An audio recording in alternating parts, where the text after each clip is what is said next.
Let's talk about sentiment analysis. Usually you get tons of reviews and you need to tell your boss whether the customers are happy or unhappy. If you try to do this manually, I'm gonna call you an ambulance because you will never finish. Let me show you how to use AI to fix this problem. Let's go. The first thing that we're gonna do is add the reviews into this text sheet. So I have another Excel. Here I have some reviews. So Ctrl C to copy them. Let's go here and let's do Ctrl V to paste them. And you can see I have some reviews that are positive. So absolutely love this product. And some of them are negative. This product is overpriced for its quality, not worth the investment. The thing is you need to start at row 4. So don't start adding rows before because you're gonna get into trouble. The other thing that is optional is to add some serial numbers. For example, here I can put a 1, then equal this cell plus 1, I get a 2, and then I double click here to get the rest of the numbers. For the format, you don't need to worry about it because I have a VBA code. What it will do is fix the format automatically. It will take your reviews, send them to the API, and then get a score and a magnitude, and I will explain to you those in a bit. What you should avoid is add an empty row between your reviews because this will cost you an API call and we don't want this. So let's just do Ctrl Z. I'm done with this. You see, it's super simple. We go to the key sheet and here I have my API key. Now I will show you at the end of this video how to get an API key. And Google will give you $300 of free credit at the time of recording, of course. And then every month it will give you also some free credits. So here you have the key. Next, we have the language. So here I have a drop-down menu with the languages. You can see them. And we have selected English. For example, I can select Armenian and I will get the abbreviation here. Let's go back to English and let's understand how I created this menu. So if you go to data, here you have a data validation. We have a list. We are going to the reference sheet, which is here, B15 to B92. So let's cancel this and go here. And you can see we have all the languages and the abbreviations. Let's come back. So this is the menu. And here we have a formula that looks scary a little bit, but it's pretty simple. We have an if formula. Logical test is a VLOOKUP equal to 0. If it's equal to 0, then I want a blank. Otherwise, I want the result of the VLOOKUP. So let's understand this VLOOKUP. I'm just going to copy paste it. Ctrl C, escape.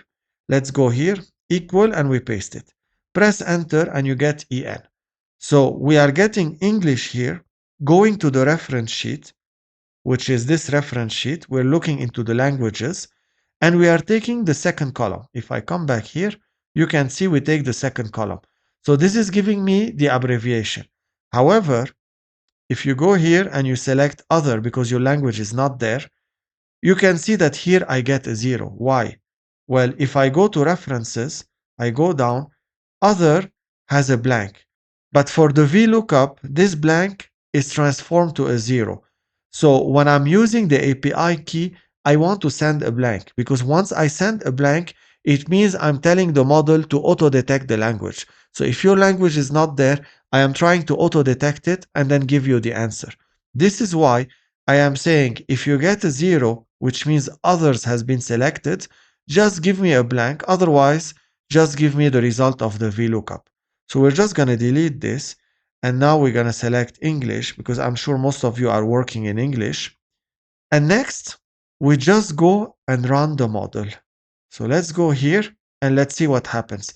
This is what you have to click, this smiley face. I hope all the reviews are positive for your company. So let's try it out. And you can see we are getting some numbers and afterwards it will fix the format for me. So what's happening here? Let me explain to you first the score. The score that you're gonna get is between -1 and 1. 1 is maximum positive, -1 is maximum negative. So for example, those are positive reviews. I'm addicted to this, it's my favorite item, fast shipping, etc. And those are negative. Customer service was terrible. You can see it's pretty accurate. Then you have the magnitude. As I have seen, the magnitude is not as accurate, but it's okay. So what does it mean?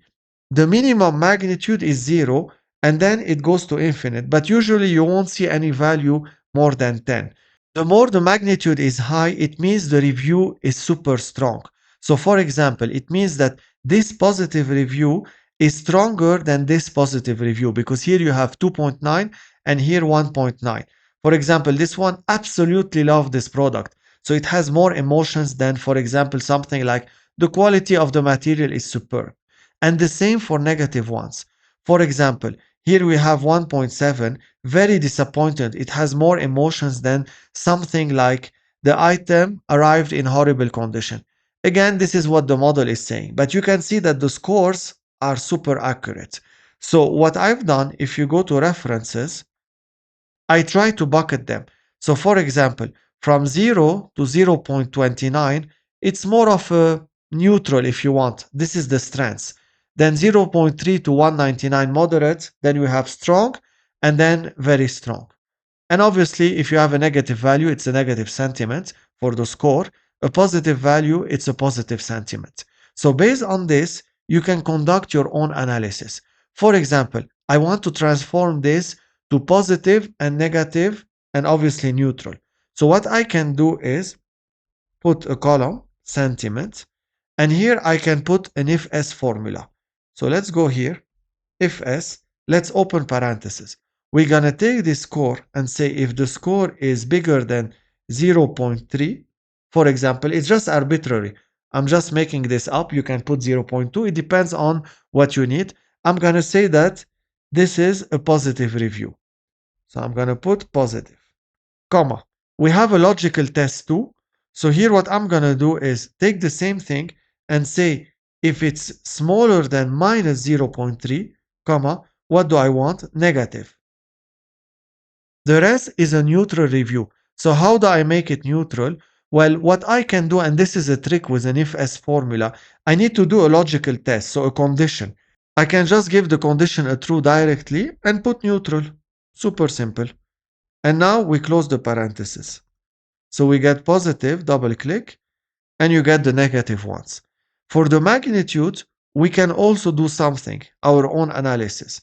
So what I'm going to do is put strengths here, for example, and we're going to use a VLOOKUP. But there is a trick here. I will show you.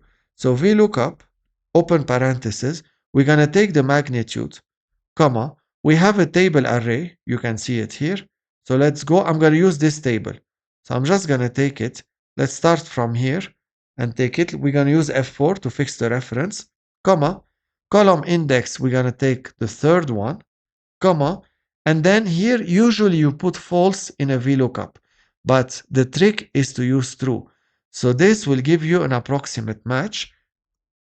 And here you go, you double click and you get strong. You can see 2.9, 2.8, moderate 1.9, etc. How does it work? Let me explain to you. So for example, let's take this 2.9, which gave me strong. So because I didn't put false, it's not the exact value. It will look into this column. And 2.9, it will look at the closest number that is below it. In this case, it's 2. So it will take whatever you have in front of 2, which is strong. Another example, let's go back. 1.9 moderate. So we go here. What is the biggest number that is less than 1.9? It's 0.3. So it will take this and give you moderate. So this is how you can do the analysis and you get all your data in a very nice manner. You can also sort, take the reviews that have the maximum sentiments, etc. Now let me explain to you how the VBA code works. Even if you don't understand anything about VBA, you're gonna see it's super simple. That will allow you to do some small modifications if you want to.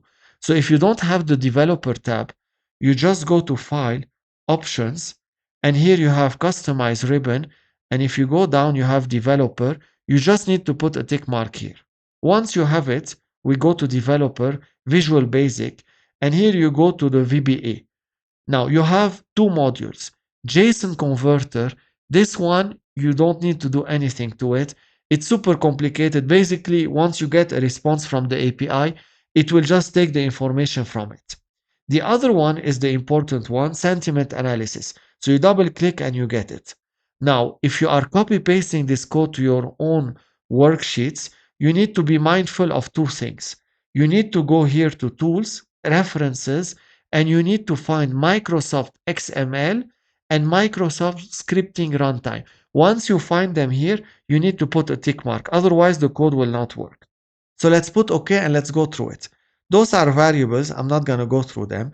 Here is my sheet. So my sheet, if you go back here, it's called text. We are putting it in a variable. And then we are taking the API key and the language. Those are the ones in my key sheet. So if you go back here, you go to keys, you have the API here and you have the language. It's the abbreviation actually. So we are putting those two in variables. It's cell D4 and D5. So if you move them to another cell, you can just change here.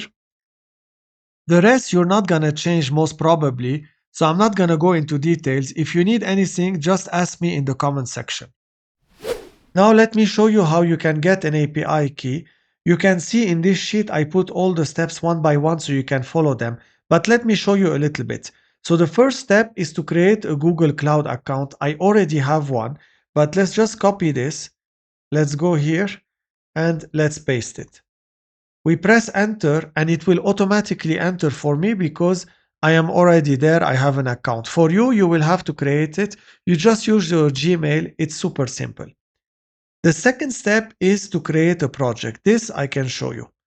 So to get a project, this is my first project. So this is one project I have. You have here new project. So you click on it. This is the name of the project. And here you have to select an organization. I have one called no organization. If you have nothing, you need to create one. It's not also complicated. Then you create your project. So the project that I have, and I kept the name as is this one.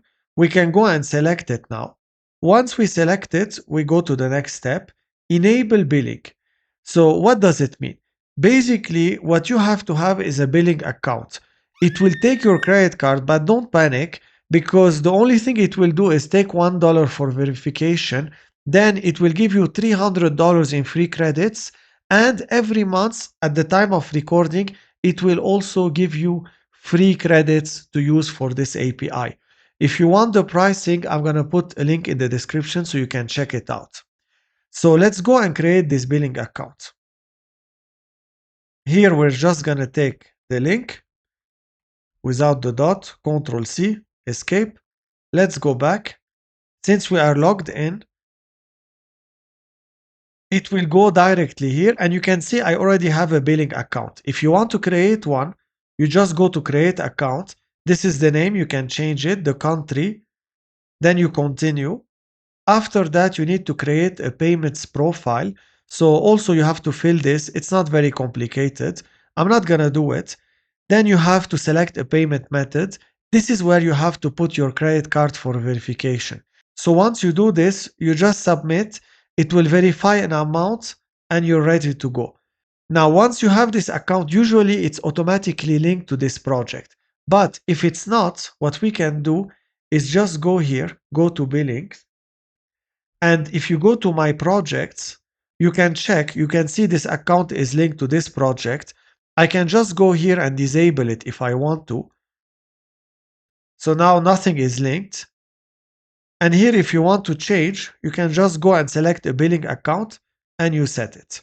Next step, you have to enable the API. So the API is called Natural Language API. Control C escape. We come back and we search for it here. Cloud Natural Language API. That's the one. We select it. We need to have our project selected, so that's correct. And here we enable it. Now that I have this API, I need to create credentials. So here I have credentials. I can click on it and I have create credentials. This is the last step that you have here. Now, you can also write credentials here. This search is very useful actually. And you have credential. It's the same page. Now we're going to click API key. And here you get your API key. You can copy it. And by the way, this key is unrestricted. You can see here, you have all the details. I'm going to keep it unrestricted. But what it means is that if somebody has the key, they can use it directly and they're going to start charging you. Now you can restrict it, for example, to certain IPs, to other things. If you want to, this is more secure. I'm not going to go into these details now, but basically once you have the key, you go to keys and you paste it in this cell D4, and then you can use the macro.